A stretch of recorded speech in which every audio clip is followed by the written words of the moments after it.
If you have been tracking with me so far, you probably realized by now that most of my content is geared towards worship leaders and developing content to help be a resource in the development of worship leaders. That's who I am. That's who I feel called to minister to develop, to coach, and I'm just trying to walk in that. Well, today, um, my target audience is shifting a little bit. This will be beneficial for worship leaders, yes, but also I'm hoping that pastors will check this out because I don't think, I know this was written specifically for you guys. So in today's episode, I'm going to be kind of flipping that and saying, pastors, this is what your worship leaders wished you knew. So stick around.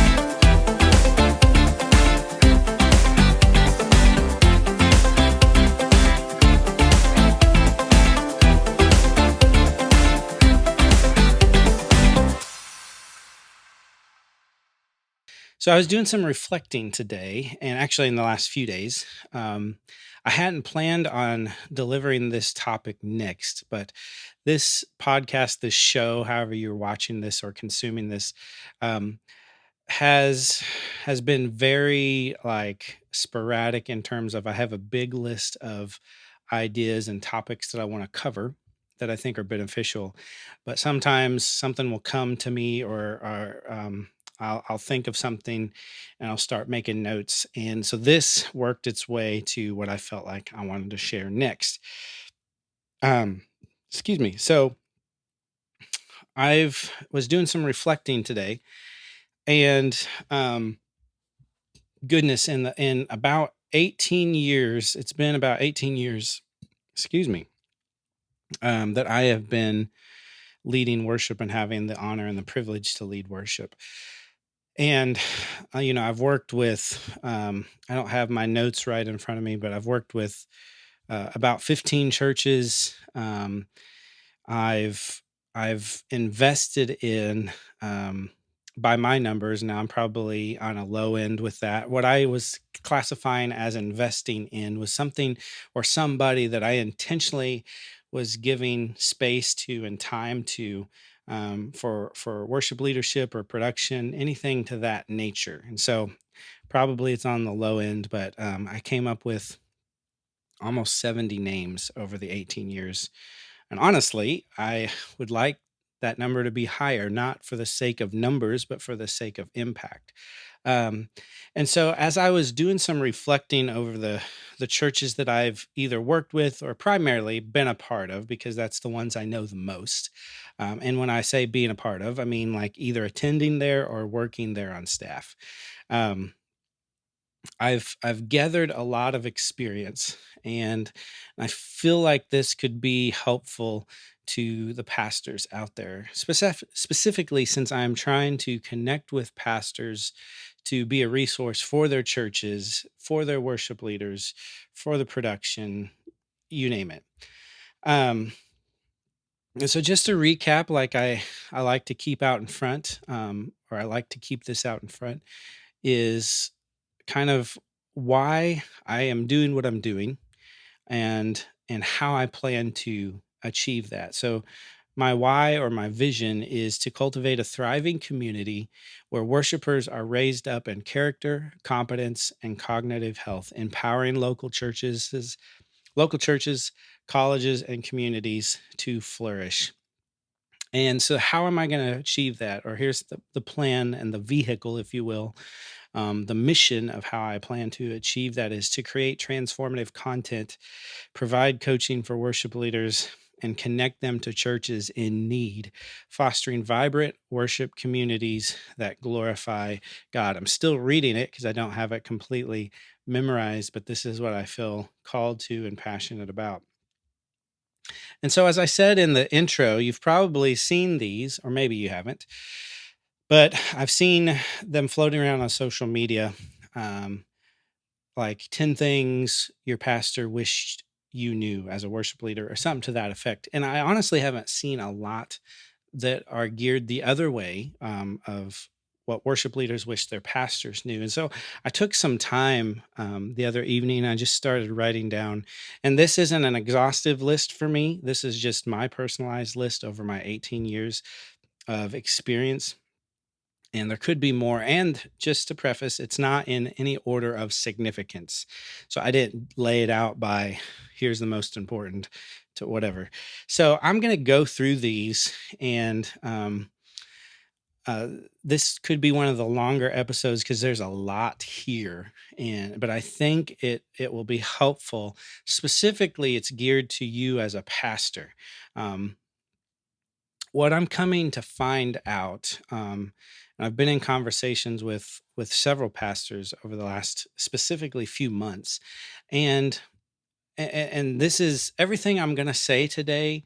It's in it's holding honor and honesty, together. And so I've not done an episode on that, but to recap really quick what that is, um, honor and honesty should be together. And sometimes we swing to one or the other. And what happens if we are brutally honest, as you might hear some people say, well, then you're like just offending people. Or if you're overly honoring, you may not bring the truth out because you're trying to honor somebody. And so I think both of those are important. So I just wanted to put that as a lens over everything that I'm saying today, that I'm holding honor and honesty together. Okay. But what I've come to realize, recently over the last several months in talking with certain pastors is like there's a lot that they don't know, and that's fine because like maybe they're not geared that way. In fact, I know very few pastors who have any type of worship background. But I do know some pastors that is the worship pastor and the pastor, and or pastors that used to be worship leaders. And so typically those pastors, they have a little bit more understanding because they've kind of dabbled their toes in both streams, if you will, if we want to use that analogy. So again, this isn't a shaming um, observation, but it is a truthful observation that there's a lot of things pastors just don't know what they don't know, and that's okay. And so that's where I'm hoping that this episode will maybe bring some clarity and bring some light bulb moments to some of you pastors that I hope are watching this, because this is geared for you. And so what I put as number one, and again, not in any order of significance, but it's just the first one that came to my mind, was this: you are the main worship leader of your church. You pastor. Just because in your job description, your title on your website or your business card or yada, yada, yada, it probably says lead pastor or founding pastor or teaching pastor. And they don't say worship pastor, but I want you to know that you are the lead worship pastor of your church, or play on words, but sometimes we like to say lead worshiper as opposed to worship leader. And so what I mean by that is model it. Um, I've done a lot of reflecting over the last few days as I was writing these down, and I've had the privilege of working with a few different pastors, when I've been on staff at the few churches that I've been on staff at, and man, I just got a good reflection of that. There was I remember one of the pastors. I was on staff at one church, and the two of the main pastors, man, they were polar opposite. And I remember like the one pastor, um, he he modeled it well. Like, he would be on the front row, he would be all engaged in into the singing portion of the service, and then the other pastor, like, sometimes wouldn't even come in to the sanctuary until a few minutes before his time to preach.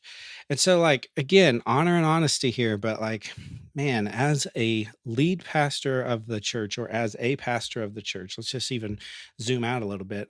You are a worship leader, and so model it.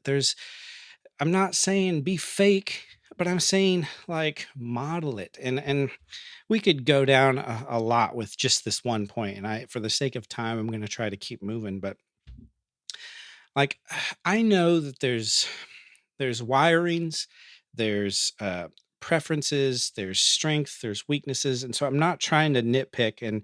And not every pastor's uh, uh, worship language is music. I understand that. Just because that's my worship language doesn't mean it's everybody else's. And so I'm not saying be fake, but be aware that people are watching. And if you're coming in late, or if you're like looking over your notes and not involved in the singing portion of the service, notice I'm saying singing portion of the service because the whole service is worship. Um, then that communicates something, whether you're meaning to or not. So that's number one, that you are the main worship leader of the church. So model it. Number two, the quote unquote worship isn't the opening band for the headliner or preaching. It's all worship. So if you've gone to concerts, you usually have a few different opening acts. A lot of times those are local, less experienced, less popular musicians or groups, and they're to set the stage for the main event, for the main headliner. What you purchased your ticket for, um, you purchased it for that headliner. But so many times I've seen, and I get the feeling that we treat a church service that way, to where, hey, worship leader, you get up, you lead your four songs, and you set up the stage for the headliner, and the pastor's going to come in, and he is the main event. And it's all about the preaching. Man, there's so much I could say here. Preaching of the word, don't hear me say that preaching of the word is not um, important. It is, but can I maybe give you some food for thought here, that you, pastor, as the main communicator of the church or of that service, um, you aren't the only way that people should hear the word. And so now maybe I put on my worship leader hat and I'm talking to you, worship leader. There's so much more here, and I'll be making episodes on this, but like, that's why it's so important to really be mindful of the songs we are singing, because you are delivering, you are preaching the word through your music. You should be. So, anyways, but that singing portion of the service, Pastor, I just want you to know that that isn't just an opening act for you to come up. And where I've felt that over in some of my experiences is, I just didn't see a value. It communicates, again, things communicate things, that when y- you're you're asked to do less as a worship leader, maybe you're asked to cut a song, and like, hey, we got to give uh 50 minutes to the sermon, and we really only want 20 minutes for the singing or the worship, as they would say it. Man, like, that communicates something to me, and I just have struggled with that, um, of how made me feel, that I was just an opening act. It's like, so do your thing, but get out of my way so we can get to the main event. So that's number two. Number three, Pastor, we want you to know that us worship leaders, we are pastors too.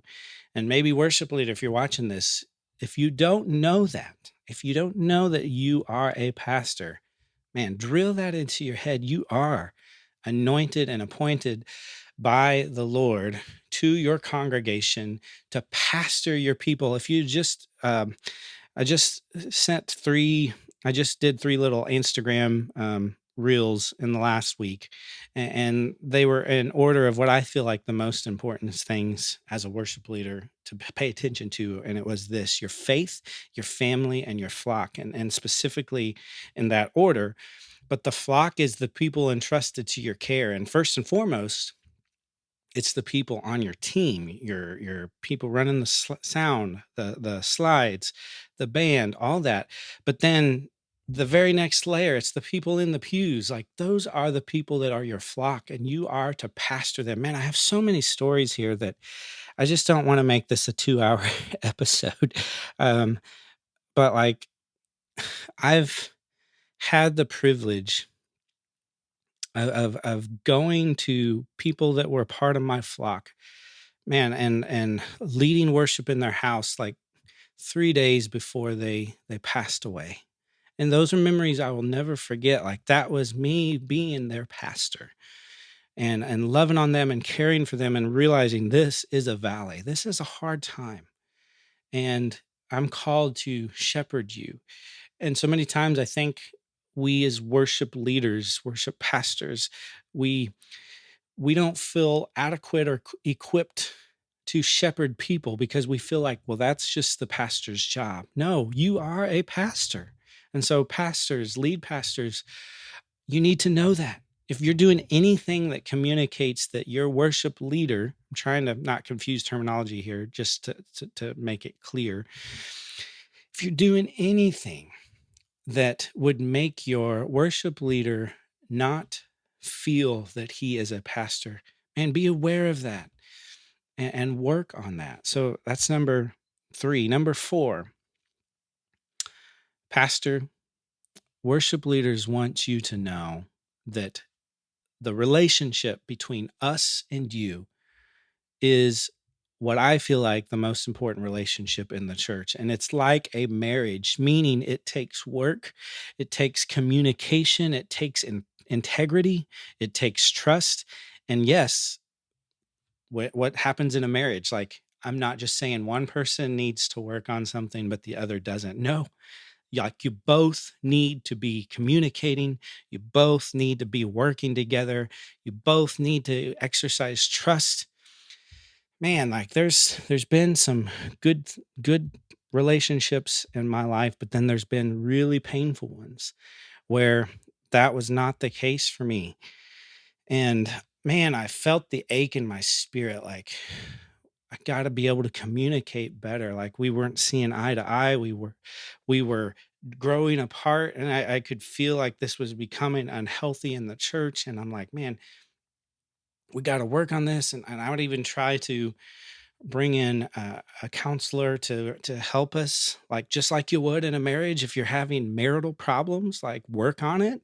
And I was trying to do that, but like what was so difficult in that season was it was like me trying and not getting any response. Like it was like, you do you, but I'm good, you know. And so again, my whole conversation here, remember, honor and honesty. I'm saying all this trying to honor, but be honest. And you, pastor, you need to know that. You need to know that that relationship with your worship leader is extremely important. So work on it and walk with integrity, meaning don't ask your worship leader to do something you're not willing to do. Okay, that's a lack of integrity when that happens. Okay. Number five, pastor, we worship leaders, we are, excuse me, we are creatives with big emotions. And I know you want to like turn me off right now, but we are creatives with big emotions. We need safe environments where we can feel seen and heard and allowed to express our feelings. Man, that this is extremely important. And again, I just don't have the time to do a deep dive here, but so many times we've really diminished the role of feelings and emotions in our spiritual lives, but let alone our church services, because we're scared of them, I think, and we don't know what to do with feelings and emotions. And we've heard it taught like, well, don't be led by your feelings. So then typically what happens is, then, well, what do you do with them? Well, let's stuff them, because we can't trust them. And this is a big pet peeve of mine, because like, we are created in the image of God, who felt deeply. And you read the Psalms, like, might as well throw out the book of the Psalms if you like don't buy into the role of emotions in worship and our spiritual journey, because most of the time David was singing his woes. And there's even one chapter, like, he never finishes it with the positive. Like, most of his psalms was like, man, here's what I'm feeling. This is God, I don't see where you are. I can't feel you. Can't see what you're up to. But then it would come around to, but I praise you for your unfailing love, but I fill in the blank. But Psalm 88, it doesn't ever resolve. It's like it leaves that tension of like, here's my emotions, my feelings, this is where I'm at, and it just leaves it there. And so we as worship leaders, we're typically creatives that have these big emotions. And it's extremely important to have a safe environment where we feel seen, we feel heard. And so, man, again, if you're a pastor watching this and you don't know how to relate to your worship leader, like, seek help, seek counseling, seek advice, because that's important for us as creatives. Number 6, man, there's just so much here, and I'm trying not to spend too much time on one point, because then I don't want you to lose every point. Um, we don't work well with last minute audibles and changes. Um, Here's the thing: is typically the worship leader, or typically the worship leader is one of the first to be there and one of the last to leave. First in, last out. Okay. Typically, like, there is so many things that are on our plate that revolves in the execution of a service. Um, Typically, we are overseeing multiple teams. Like, we're not just picking songs, but we're overseeing the band, we're overseeing the tech, the production, man, fill in the blank. And so, like, if there's last minute changes, and again, hear me out here, like, we give room for the spirit. And if we're ever so structured driven to where we're not spirit led, and that's a whole nother conversation that I'll have on one of these episodes, but like, it's holding those things together. Um, but when um, when last minute things are changed, and I'm not talking about like the spirit moves and causes us to go another direction. I'm just saying the pastor like changes his mind and feels like, man, I want to cut a song, or I want to do this, or no, I'm going to preach about this. Um, like, there's a lot at play for us as worship leaders, because, okay, how are we going to change that song for our band? Our band had just learned this one song. Okay, how are they going to? Let's be real here. Most of us have volunteers. We don't have paid musicians or professionals, and to spring something on them that they may not be able to handle, you have to think about all that. And so it's just the reality. Like, we don't do well, excuse me, with last minute changes or audibles. Number 7, executing 4 songs on Sunday isn't our number one responsibility, or at least it shouldn't be. Okay. Like, you didn't hire us just to pick songs and sing them. At least I hope you didn't, because here's what I think is again, this is what I'm observing and this is what I'm seeing. And the need is great for worship leaders in Kansas City specifically. This is where I'm at. and I'm continually having people reach out to me like, "Hey, we need a worship leader." And what that shows me is that, I mean, there's lots of things at play, but what that shows me is like we've not been taught or we've not put enough emphasis or focus on development. And maybe it's because we haven't like really learned how to do that. Okay. So again, honor honesty here. Like just maybe you haven't been taught how to do that. And you got the feeling or in your job description it was like, hey, we want to have um, a great Sunday morning experience and it needs to be excellent. Okay, but that's not our number one responsibility, and it shouldn't be. And so that's where I just want to remind us that hey, I just want you as a pastor to know that that shouldn't be the number one responsibility of a worship pastor.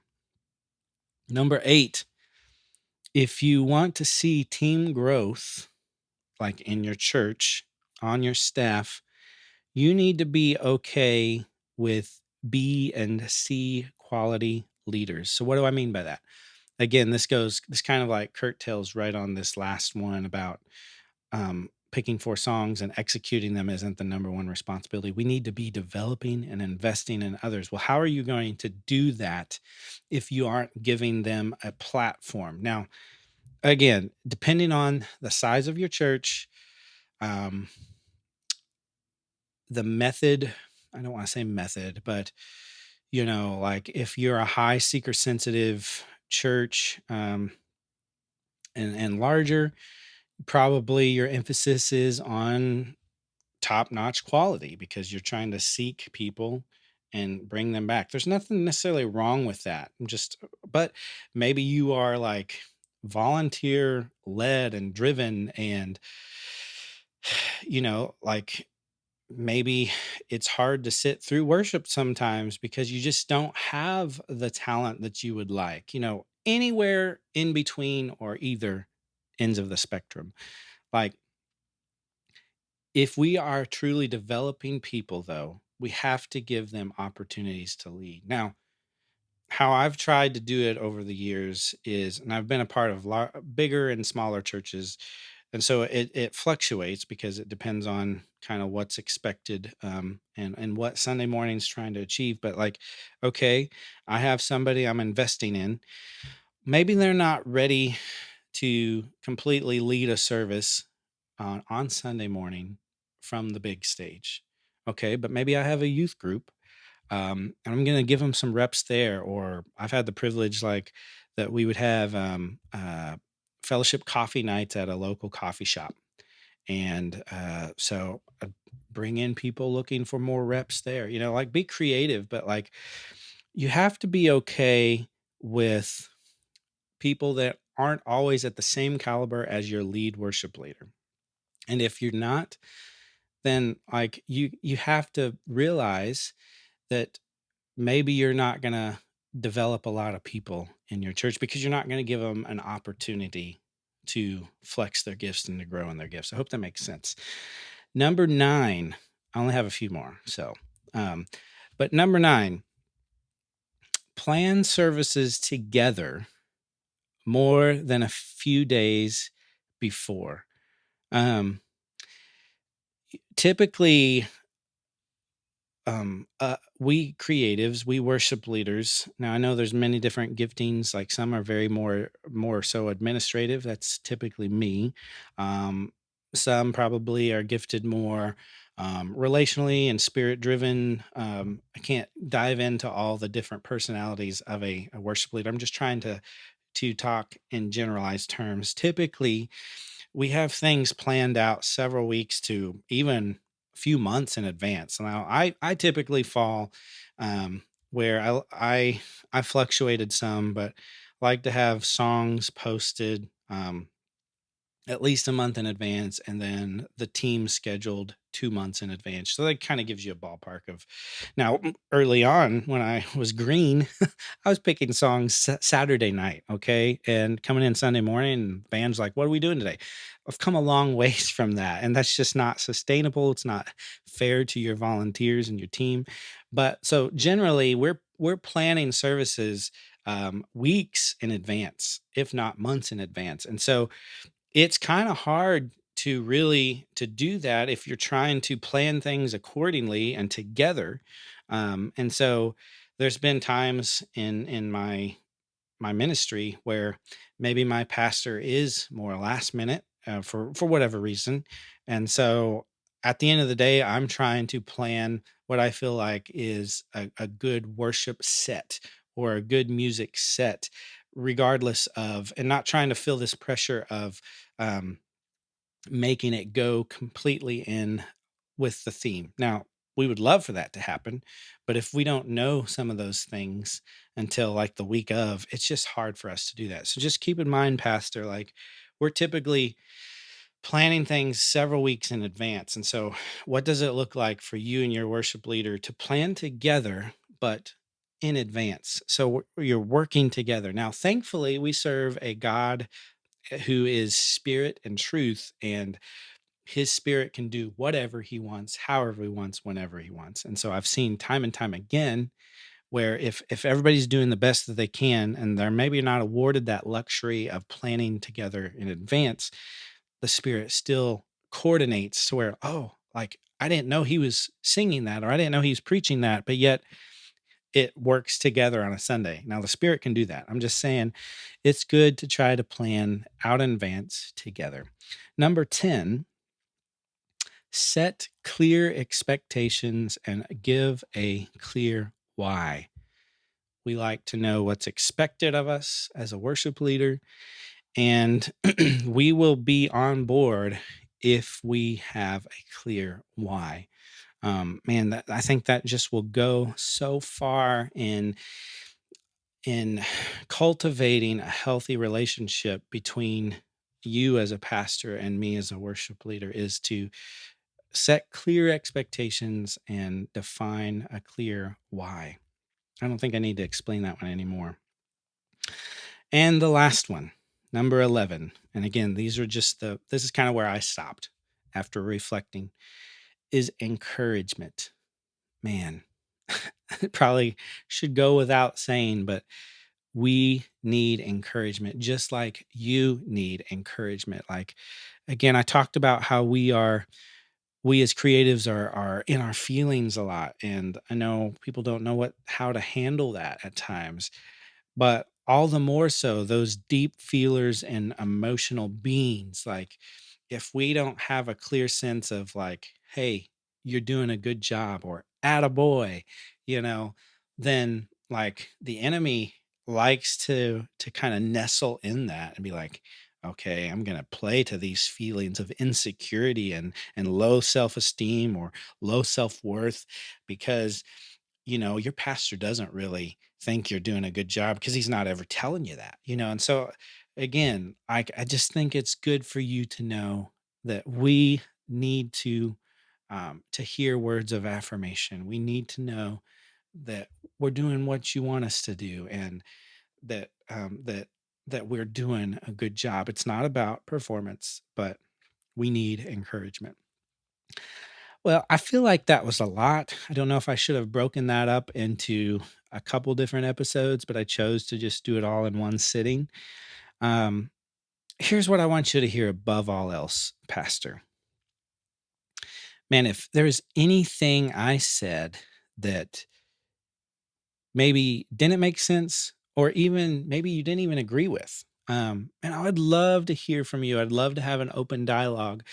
Um, definitely don't have all the answers. But I've experienced a lot of this, and I would love to have a sit down conversation. And maybe I've shared some things that you didn't even realize, because that's my hope in this, is like to bring some clarity and maybe light bulb moments to where like oh, I didn't even realize I was doing this, but this makes sense because my worship leader, he or she acts this way, or he or she's wired this way. And I didn't even know that.